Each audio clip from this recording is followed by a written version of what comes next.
আন্দোলনকারী শিক্ষার্থীদের complete shutdown কর্মসূচি ঘিরে রাজধানীতে ব্যাপক সংঘাত সহিংসতা বাধে। এতে বেশ কয়েকজন হতাহত হয়েছে। ধাওয়া পাল্টা ধাওয়ার কারণে বৃহস্পতিবার সকাল 10টার পর থেকে সন্ধ্যা পর্যন্ত এক ধরনের অবরুদ্ধ ছিল ঢাকা। শিক্ষার্থীদের অবস্থান আর পুলিশি অ্যাকশনে আতঙ্ক ছড়িয়ে পড়ে চারপাশে। কোটা সংস্কারের দাবিতে উত্তপ্ত ঢাকার রাজপথ। কমপ্লিট শাটডাউন সফল করতে বেলা 11টা থেকেই উত্তরার আজমপুর, রাজলক্ষ্মী, হাউস বিল্ডিং এলাকার প্রধান সড়কে অবস্থান নেয় আন্দোলনকারীরা। শুরুতে টিয়ার শেল আর সাউন্ড গ্রেনেড নিক্ষেপ করে পরিস্থিতি নিয়ন্ত্রণে আনার চেষ্টা করে পুলিশ। সংঘাত আরও বাড়তে থাকে যখন ঘটে এই ঘটনা।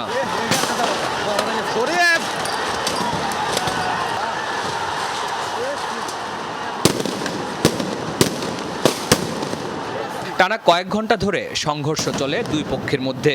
আন্দোলনকারীরা ইটপাটকেল নিক্ষেপ করে, বিপরীতে পুলিশ ছোড়ে টিয়ার শেল, রাবার বুলেট, সঙ্গে সাউন্ড গ্রেনেড।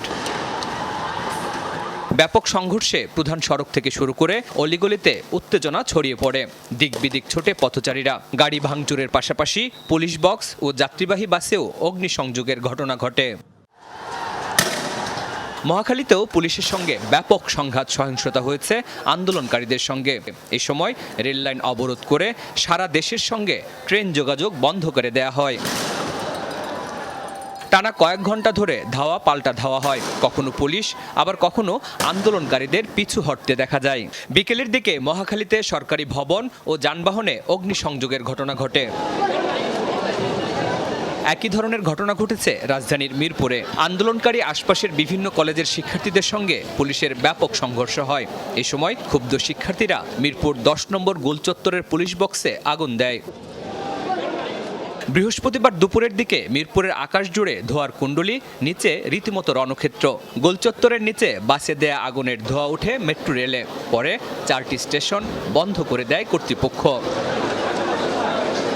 প্রগতি সারণী এলাকাতেও সড়ক অবরোধ করেছে বেসরকারি বিশ্ববিদ্যালয়ের শিক্ষার্থীরা। সড়কে অবস্থান নিয়ে কোটা বিরোধী স্লোগান দিতে থাকে তারা। 56% কোটার বিপক্ষে যে ছাত্রদের অবস্থান, এটা কোনো সময় সরকার বিরোধী ছিল না। সরকারের পক্ষ থেকে আমাদের শুধু একটা দাবি ছিল, আমাদের ভাই বোনের উপর কেন অত্যাচার করা হচ্ছে? ন্যায্য দিবা না, ন্যায্য দাবি আমাদের চাই। তাদের সঙ্গে যোগ দেয় আরও কয়েকটি কলেজের ছাত্রছাত্রীরা। কোটা সংস্কারের দাবিকে শতভাগ যৌক্তিক মন্তব্য করে যত দ্রুত সম্ভব দাবি পূরণের আহ্বান জানান তারা। শরীফুল ইসলাম খান, যমুনা নিউজ, ঢাকা।